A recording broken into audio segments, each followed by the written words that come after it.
Good afternoon, everyone. It's Randy Hatada here at Expand Realty again, and I have a special guest. Her name is Lindsay Bastarchia, one of the owners for Total Air, which is a HVAC company, air conditioning. And I thought it was relevant because our weather is approaching 110 degrees here in Las Vegas, and today happens to be a little humid, so Yes. it's quite an intense day. Yes. Um, with that, as a more in our management department, we've been having a lot of ACs starting to fail. So, since I have the expert here, I was going to ask her, like, is there any feedback that you would give us that probably would help consumers prolong the life of an AC unit? Yeah, definitely.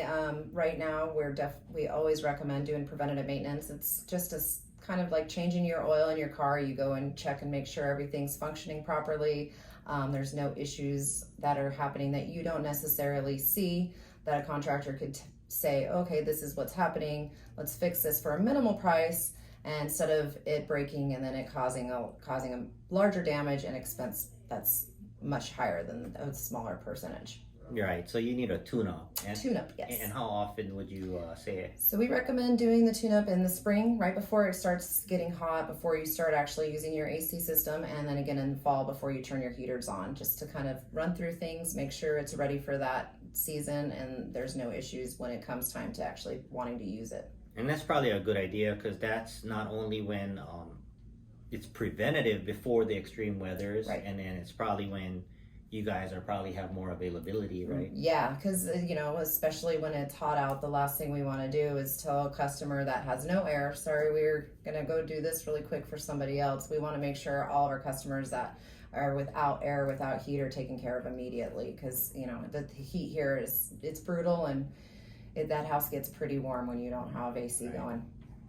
Another thing we notice on inspections and stuff like that is like just insulation on the lines and all that getting really worn out, right? That Yes. should all be replaced. And Yes, it's kind of like just an insulation that covers that line that goes from your condenser into the house that carries the freon, and you want to make sure that it's nice and cozy. It's not getting too hot. It's not getting too cold. It just is at the right temperature to make sure your freon and your AC is working properly. I also, part of the tune-up, I'm sure, is like cleaning the coils externally and internally. Yes. Um, We recommend definitely making sure the condenser on the outside, it can get landscape debris, just trash buildup, things like that. If you have pets that are constantly over there, dog hair, all that kind of stuff, it makes that condenser not be able to breathe properly and function properly. It's putting more pressure on that system to where it will cause it to work harder, and that in turn will make it fail. So we always like to make sure everything around it is clean. Of trash and debris, clean it up and make sure everything's functioning properly. Up in the attic is the same thing, because there's so much dust and debris, and it gets pretty filthy up in that attic. So we want to make sure that guy's nice and clean. And that's why we call you guys, Yeah. so you can get dirty. Right, yes. Not me, but yes. Well, with that, like, what is a normal, for example, exterior cleaning look like? Is that like using an air pressure or a water hose or chemicals? What Yes. does that entail? So they range from a level 1 all the way to a level 4, depending on the severity of the debris and things. A level 1 is just kind of blowing everything out, making sure the debris, the leaves, and all that kind of stuff's out. If you take the actual outside of the condenser off and have to clean in there and use cleaning supplies and stuff like that, it kind of goes from a 2 to a 4.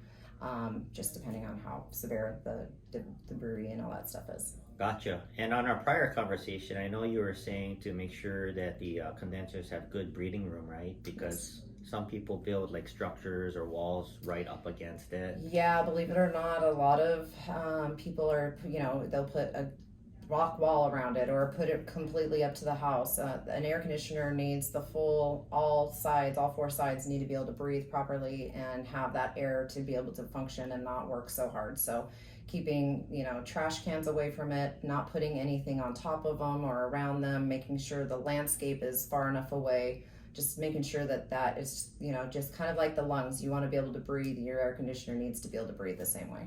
So most single families or even condos, townhomes have split systems. Yes. And I think there's a lot of people think that that exterior condenser is the system itself, which it's just half of the system. Right. So what Lindsay is referring to is the condenser outside, and then the coil in the attic, which is the second component of the system, to make sure it's clean. And as far as the outside condenser, making sure that piece on the exterior can breathe, right? Because it's kind of like a car radiator where they put it in the front of the car and have an opening so that the wind can really cool it down. Same for the AC. You just want to make sure that the air can flow freely without restriction, and having it work more efficiently. Yes.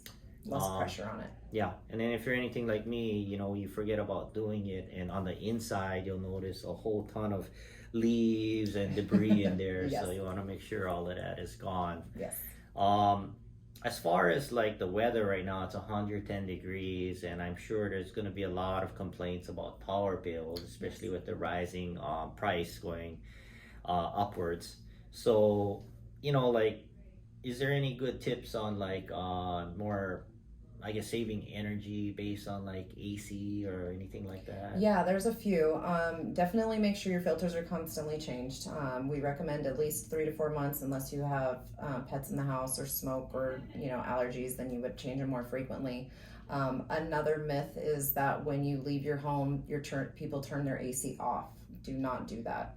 If you are leaving your home and you don't want it cooling the same as when you are home, turn it up a few degrees. When you turn it off, think of your entire house on the inside is heating, so it's going to take that much more energy and more power to cool everything down. So just turning it up a few degrees when you leave, and then turning it back to what you want when you get home, It's much helps more that. efficient. Yes. Making sure your blinds are all closed, you have all the different kinds of things to keep that heat on the outside out. Guys, sorry to Sorry interrupt. if I'm talking fast. You know what? I when you say turn off the system, it just makes me cringe, because I've seen the craziest things. And being in real estate as long as I have, close to 20 years, I've seen like people completely turn off their systems for vacation and all that, and in the heat of the summer or the cold of the winter, we have expansion and retraction. And I've seen houses breach their structural integrity by doing so with expansion and retraction, thus creating larger than normal stucco cracking and frame adjusting, and it's been a big mess. So never, with the exception of maybe spring or something like that, you really shouldn't be turning your AC completely off. Like Lindsay said, probably leave it at a reasonable temperature, close your windows and whatnot. Yeah, because it's not saving you energy. It's actually causing your energy bill to be higher, because it's taking that much longer to cool the entire inside. Well, of your more home. so in reference to like someone leaves town for 3 weeks Right. and completely shuts it off in the summer. That's a huge no-no. Mm-hmm. I'll tell you a really bad experience where we had a client that we manage a property for, wanting to leave their home vacant for a month for whatever reason, and they wanted to completely turn off the power, and we said they couldn't do that because you want to maintain the interior temperature, because if your interior temperature matches the outside temperature in summer, you're gonna have expansion. And it can really hurt the structural integrity. Sure enough, she still wanted to do it. I had her put it in writing that she's going to do this against our against our recommendation. 1 year later, I'm glad we did that, because her house basically the structure had to be redone by that expansion and contraction and major cracking. That is a mess. So just lesson learned for any of you guys listening to this: never turn it down during the turn it off during the summer or winter. Some other things that for this peak summer, like solar screens can be a good idea. Just not allowing the sun to extremely affect the interior temperature. Maybe window tinting, but you got to be careful with that, because sometimes it voids the window warranties if you put any type of film on it. So be careful with that. Awnings can help. Patio covers can help. And like Lindsay said, like we had a conversation earlier with our team, like you continuously change your air filters, make sure they're clean, and like a lot of inspectors will say, use the cheap stuff because it'll save you energy. And we were talking to the team because I believe that that's true, like because the cheaper is less restrictive. Those allergenic ones is more restrictive to keep the allergies out. Thus, the machine has to work harder to pump the air in.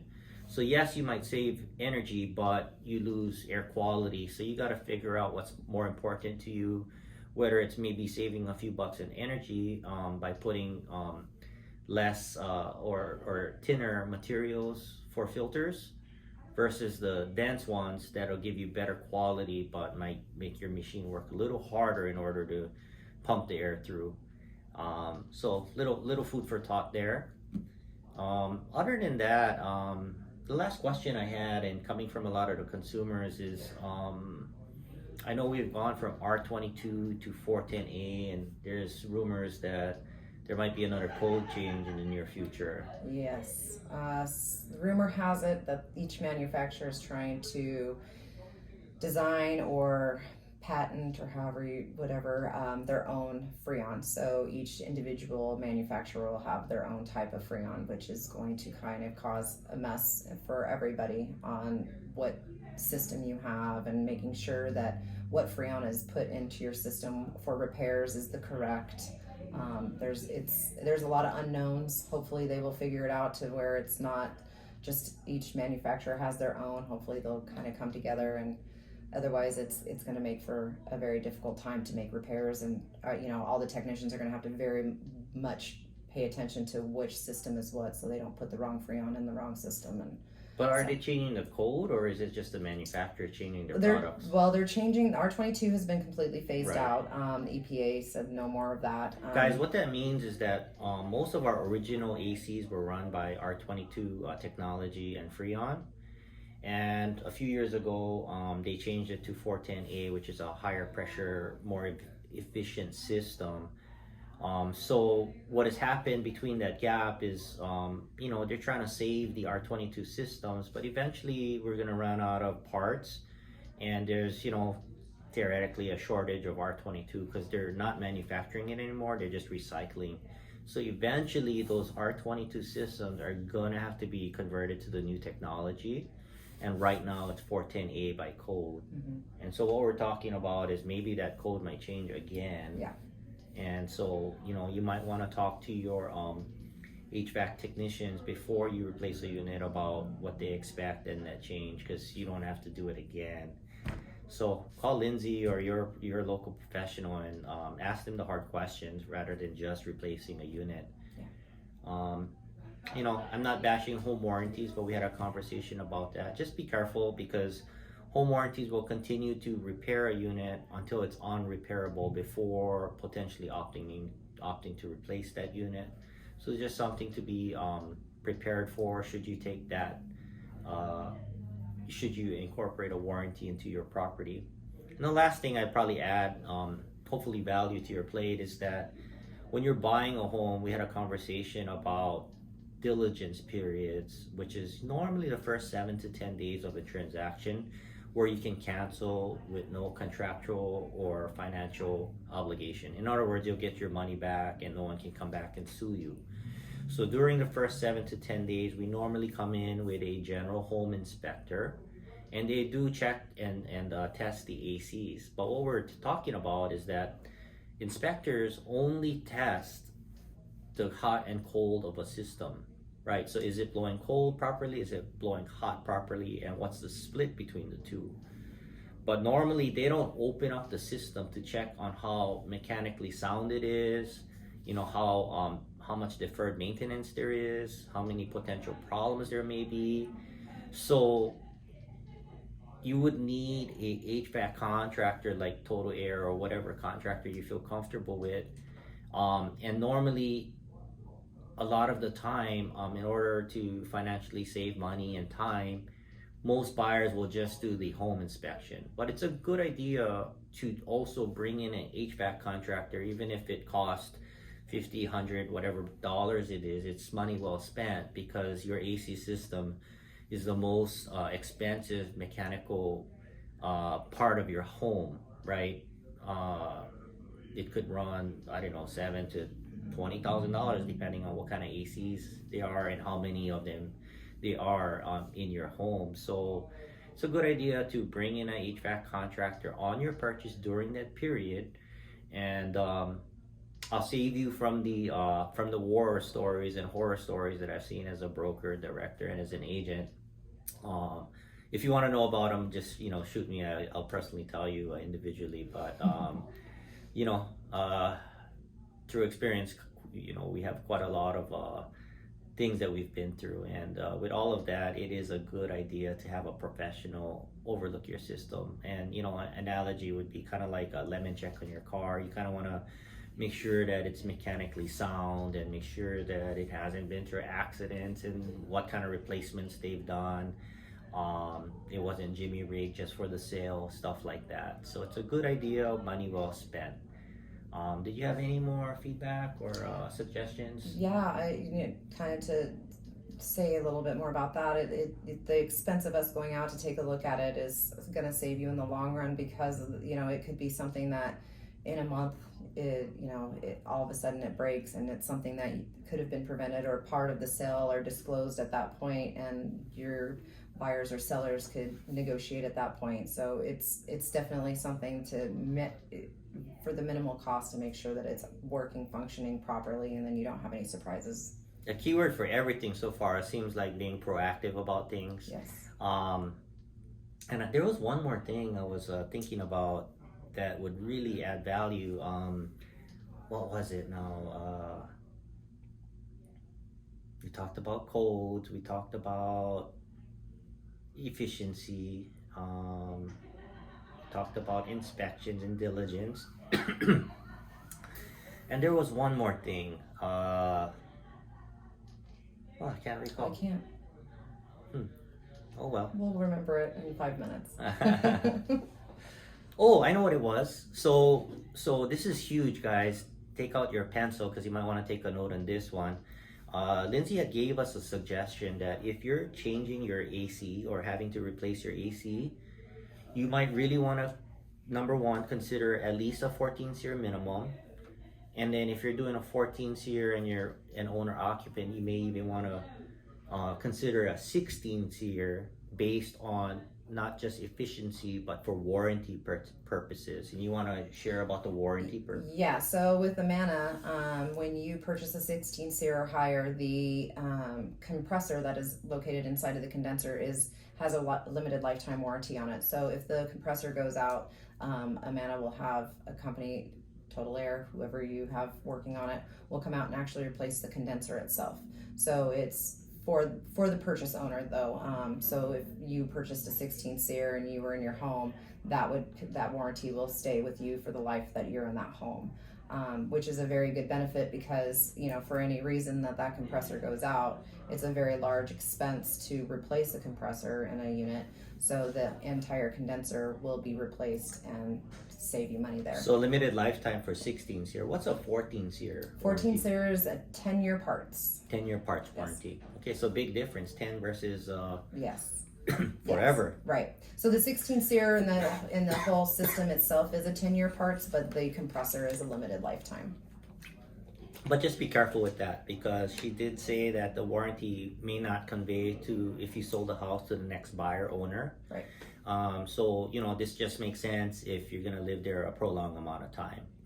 If you're gonna sell in the near future, it might not make sense. Right. So hopefully this helped you today, and thank you, Lindsay, for your time. You're welcome. Thank you for having me. Yeah, we appreciate you. Thank you. Thank Appreciate you. it, Randy. Take care, you guys.